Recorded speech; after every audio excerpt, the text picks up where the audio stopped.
ಅಪೂರ್ವ ಸಾವನ್ನಪ್ಪಿದ್ದು ಅಕ್ಟೋಬರ್ 7, 2025 ಸಾಯಂಕಾಲ 6 ಗಂಟೆಗೆ. ಮಾರನೇ ದಿನ ಆಲ್ಮೋಸ್ಟ್ 2:30-3 ಗಂಟೆ ಆಗಿರಬಹುದು. ನಾವು ಪುತ್ತೂರಿಗೆ ಅವಳ ಶವವನ್ನು ತಗೊಂಡು ಅಡ್ಡೆಪುಣಿಯ ಮನೆಗೆ ಹೋಗುವಾಗ ಅಲ್ಲಿಯವರೆಗೆ ನಾನು ನನ್ನ ಮಗಳನ್ನ ಮೀಟ್ ಆಗಿರಲಿಲ್ಲ.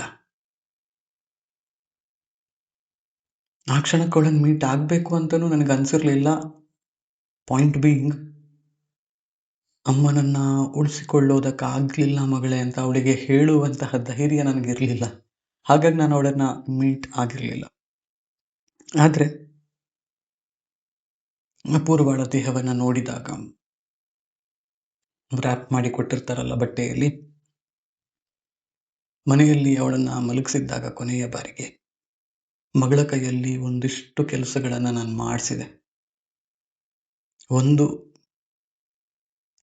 ಅವಳಿಗೆ ತುಳಸಿ ದಳದಿಂದ ನೀರನ್ನು ಬಾಯಿಗೆ ಕುಡಿಸುವಂತಹದ್ದು. ಮತ್ತೊಂದು, ಅಪೂರ್ವಳ ಕಾಲನ್ನು ಅವಳ ಕೈಯಲ್ಲಿ ಹಿಡಿಸಿ ನಮಸ್ಕಾರ ಮಾಡಿಸಿದ್ದು. ಎರಡನ್ನೂ ಮಾಡೋದಕ್ಕೆ ಮಗಳಿಗೆ ಇಷ್ಟ ಇರಲಿಲ್ಲ. She did not want to go close to. ಹಾಗೆ ಮಲಗಿದ್ದಂತಹ ಅಪೂರ್ವ, ಆಬ್ವಿಯಸ್ಲಿ ನಾವು ಮಕ್ಕಳಿಗೆ ಅರ್ಥ ಆಗೋದಿಲ್ಲ ಅಂತ ಯೋಚನೆ ಮಾಡ್ತೀವಿ, ಬಟ್ ಮಕ್ಕಳಿಗೆ ಸಮಥಿಂಗ್ ಈಸ್ ನಾಟ್ ರೈಟ್ ಅಂತ ಹೇಳುವಂತಹದ್ದು ಖಂಡಿತ ಅರ್ಥ ಆಗುತ್ತೆ.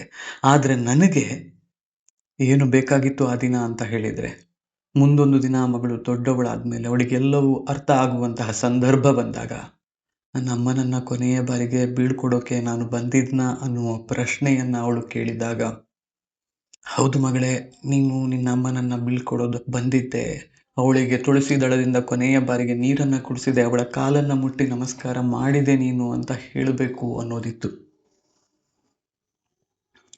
ಅದಿವತ್ತಿಗೂ ಇದೆ ನನ್ನ ಮನಸ್ಸಲ್ಲಿ. But that is what I wanted to do. ಇದಿಷ್ಟನ್ನು ಮಾಡಿದ ಕೂಡಲೇ ಮತ್ತೆ ದೇಹವನ್ನು ಹೊರಗಡೆ ತಗೊಂಡು ಹೋಗ್ತಾರೆ, ಸ್ನಾನ ಮಾಡಿಸುವಂತಹದ್ದೆಲ್ಲ ಇರುತ್ತೆ. ಆ ಪ್ರಕ್ರಿಯೆಗಳಿಗೆ ಹೋಗಬೇಕಿತ್ತು. ನನಗೂ ಸ್ನಾನ ಮಾಡಿ ಬರೋದಕ್ಕೆ ಹೇಳಿ ಒದ್ದೆ ಬಟ್ಟೆಯಲ್ಲಿ ಬಾ ಅಂತ ಹೇಳಿದ್ರು. ಇದನ್ನೆಲ್ಲವನ್ನ ಮಾಡಬೇಕಾದ್ರೆ ಮಗಳನ್ನು ಬೇರೆಯವರ ಕೈಯಲ್ಲಿ ಬಿಡಬೇಕಿತ್ತು. ಆಗ ನಾವು ಮಾಡಿದಂತಹ ಒಳ್ಳೆ ಕೆಲಸ ಏನು ಅಂತ ಹೇಳಿದರೆ, ನಮ್ಮ ಪಕ್ಕದ ಮನೆಯ ಪ್ರವೀಣ್ ಬಂದಿದ್ರು. ಅವರು ಮಗಳನ್ನು ಕರ್ಕೊಂಡು, ನನ್ನ ಚಿಕ್ಕಮ್ಮನ ಮಗ ಗೌತಮ್ ದೊಡ್ಡವನು, ಅವಳು ಮಕ್ಕಳನ್ನೆಲ್ಲ ಸೇರಿಸಿಕೊಂಡು ಹೊರಗಡೆ ಕರ್ಕೊಂಡು ಹೋದ್ರು. ಕಾರಲ್ಲಿ ಅವರೊಂದು ರೌಂಡ್ ಹೋದ್ರು. ಇಲ್ಲಿ ನನ್ನ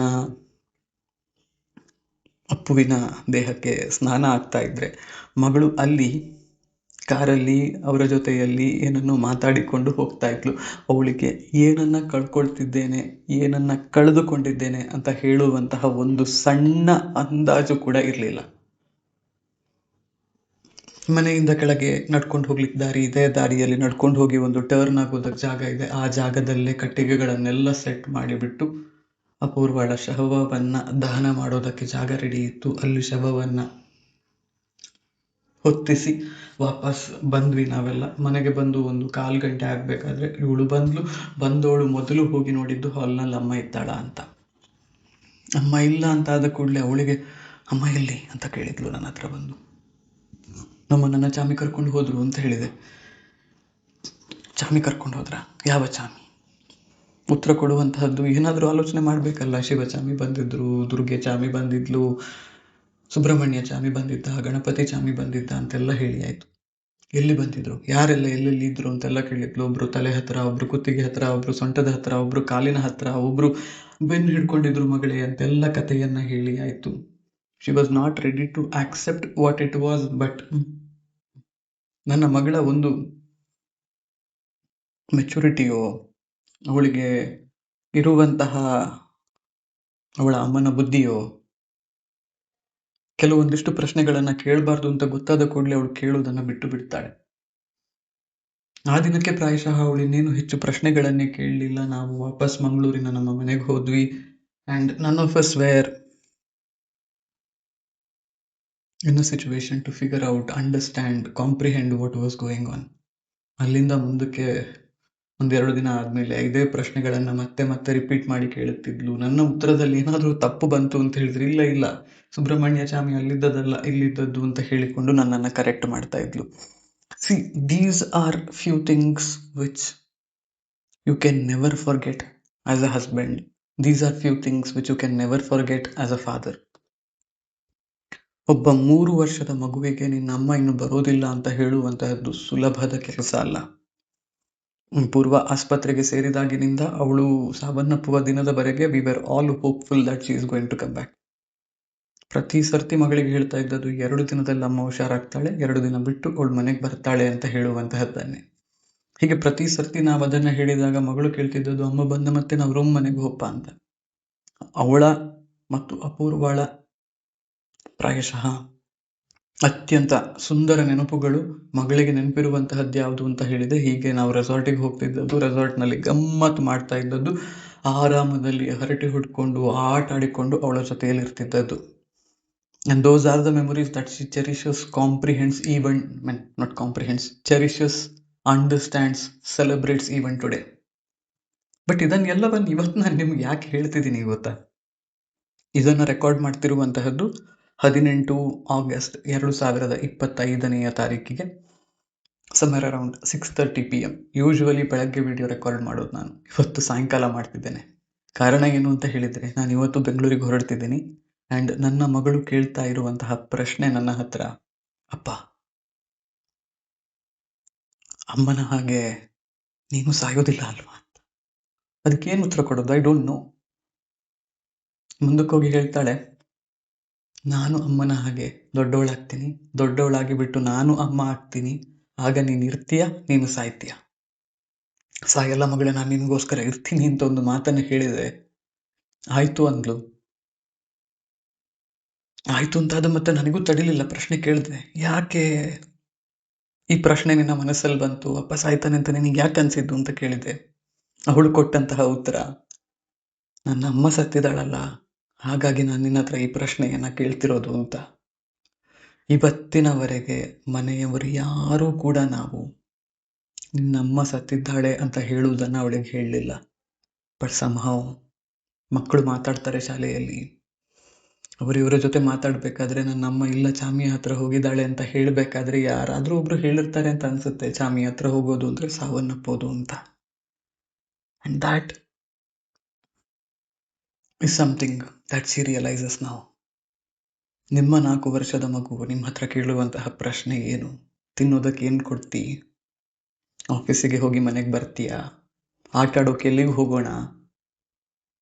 ಗಮ್ಮತ್ ಮಾಡೋದಕ್ಕೆ ಏನು ಮಾಡೋಣ ಅನ್ನುವಂತಹ ಪ್ರಶ್ನೆಗಳನ್ನು ನನ್ನ ಮಗು ನನ್ನನ್ನು ಕೇಳುವಂತಹ ಪ್ರಶ್ನೆ, ಅಪ್ಪ ನೀನು ಸಾಯ್ತೀಯ ಅಂತ. ಆ ಮಗುವಿಗೆ ಅಷ್ಟು ಸಣ್ಣ ವಯಸ್ಸಿಗೆ ಯಾಕಿಂತಹ ಪ್ರಶ್ನೆಗಳು, ಯಾಕೆ ಇಂತಹ ಆಲೋಚನೆಗಳು, ಯಾಕಿಷ್ಟು ಏಜಿಗೆ ಮೀರಿದಂತಹ ಮೆಚುರಿಟಿ, ಯಾಕಿಷ್ಟು ಏಜಿಗೆ ಮೀರಿದಂತಹ ಕಷ್ಟಗಳು? I don't know. ಆ ಪ್ರಶ್ನೆಯನ್ನು ಕೇಳಿದಾಗಲಿಂದ ಏನು ಹೇಳಬೇಕು ಅನ್ನೋದು ಗೊತ್ತಾಗ್ತಿಲ್ಲ. ಅವಳ ಎದುರುಗಡೆ ಎಸ್ ಉಳಿತೇನೆ, ಇದ್ದೇನೆ ನಾನು, ನೀನು ದೊಡ್ಡವಳಾಗುವಲ್ಲಿವರೆಗೆ, ನೀನು ಅಮ್ಮ ಆಗುವಲ್ಲಿವರೆಗೆ ನಾನು ಇರ್ತೇನೆ ಅಂತ ಹೇಳ್ತೇನೆ. But do any one of us know when are time comes? ಗೊತ್ತಿಲ್ಲ ನಮ್ಗೆ ಅಲ್ವಾ. ಅಪ್ಪ ಅಮ್ಮನ ಹತ್ರ ಒಳಗಡೆ ಹೋಗಿ ಮಾತನ್ನು ಹೇಳಿದೆ, ಹೀಗೆ ಕೇಳಿದ್ಲು ಅಂತ. ಅವರಿಗೂ ಏನು ಹೇಳಬೇಕು ಅಂತ ಗೊತ್ತಾಗಲಿಲ್ಲ. ಅದಾದ ಮೇಲೆ ಈಗ ನಾನು ಈ ವಿಡಿಯೋ ರೆಕಾರ್ಡ್ ಮಾಡಬೇಕಾದ್ರೂ I am listening to them, talking to her, making fun, jokes ಏನೋ ಕ್ರ್ಯಾಕ್ ಮಾಡ್ತಾ ಇದ್ದಾರೆ ಕೆಳಗಡೆ ಫ್ಲೋರ್ನಲ್ಲಿ. ನಂಗೆ ಕೇಳ್ತಿದೆ, ತಿನ್ನೋದಕ್ಕೆ ದೋಸೆ ಬೇಕಾ ಮಗಳೇ, ಗಮ್ಮತ್ ಮಾಡುವ ಮಗಳೇ, ಅಪ್ಪ ರಾತ್ರಿ ಬಸ್ಸಲ್ಲಿ ಹೋಗ್ತಾನಲ್ಲ ಇವತ್ತು, ನಾವು ಬಿಡೋದಕ್ಕೆ ಹೋಗೋದು ಬೇಡ, ನಾವು ಇಲ್ಲಿ ಕೂತ್ಕೊಂಡು ಆಟ ಆಡೋಣ ಅಂತ ಅಮ್ಮ ಹೇಳ್ತಾ ಇದ್ದಾರೆ. ಹೇಳೋದಕ್ಕೆ ಜನರಿಗೆ ತುಂಬ ಸುಲಭ, ಎಷ್ಟೋ ಜನ ಇಲ್ಲೂ ಕಮೆಂಟ್ ಹಾಕ್ತಾರೆ, ಎಷ್ಟು ಅಂತ ಇದರ ಬಗ್ಗೆ ಮಾತಾಡ್ತೀರಿ, ಮೂವ್ ಆನ್ ಆಗಿ ಮರೆತು ಬಿಡಿ ಅದನ್ನು, ಮಗಳಿಗೋಸ್ಕರ ನಿಮ್ಮ ಬದುಕನ್ನು ಬದುಕಿ ಅಂತ. ಮಗಳಿಗೋಸ್ಕರ ಬದುಕನ್ನು ಬದುಕಬೇಕು ಅಂತ ಹೇಳುವ ಕಾರಣಕ್ಕೆ ಮನಸ್ಸಿಗೆ ತೋಚಿದ್ದನ್ನು, ಗೀಚಿದ್ದನ್ನು ಎಲ್ಲವನ್ನು ಈ ಪುಸ್ತಕದಲ್ಲಿ ಬರೆದಿರ್ತೇನೆ ನಾನು. Whenever I have a negative thought, whenever I have something that I need to contemplate about, I write it in this book and keep. ಮಗಳಿಗೋಸ್ಕರವೇ ಬದುಕುವಂತಹ ಪ್ರಯತ್ನವನ್ನು ಮಾಡ್ತಾ ಇರುವಂತಹದ್ದು. ಆದರೆ ಮಕ್ಕಳು ಕೇಳುವಂತಹ ಪ್ರಶ್ನೆಗಳಿದ್ದಾವಲ್ಲ, even when you want to move on, even if you plan to move on, it does not happen. And there is no concept called moving on from a calamity like this. ಮಗಳು ಅಮ್ಮನನ್ನು ವಾಪಸ್ ಪಡೆಯೋದಕ್ಕೆ ಸಾಧ್ಯ ಇಲ್ಲ, ನಾನು ನನ್ನ ಪತ್ನಿಯನ್ನು ವಾಪಸ್ ಪಡೆಯೋದಕ್ಕೆ ಸಾಧ್ಯ ಇಲ್ಲ. ನಮ್ಮ ಬದುಕಲ್ಲಿ ಹಳಿ ತಪ್ಪಿರುವಂತಹ ಈ ಟ್ರೈನ್ ತಪ್ಪಿರುವಂತಹ ಹಳಿಯಲ್ಲೇ ಹೋಗೋದು ಮುಂದೆ. ಅದನ್ನು ಮುಂಚಿನ ಹಾಗೆ ಸರಿ ಮಾಡಿ ನಥಿಂಗ್ ಹ್ಯಾಸ್ ಗಾನ್ ರಾಂಗ್ ಅಂತ ಹೇಳುವ ರೀತಿಯಲ್ಲಿ ಬದುಕೋದಕ್ಕೆ ಸಾಧ್ಯ ಇಲ್ಲ. ಸಾರೋದ ಬಗ್ಗೆ, ಗ್ರೀಫ್ ಬಗ್ಗೆ ತುಂಬ ಓದ್ತಾ ಇದ್ದೇನೆ ನಾನು.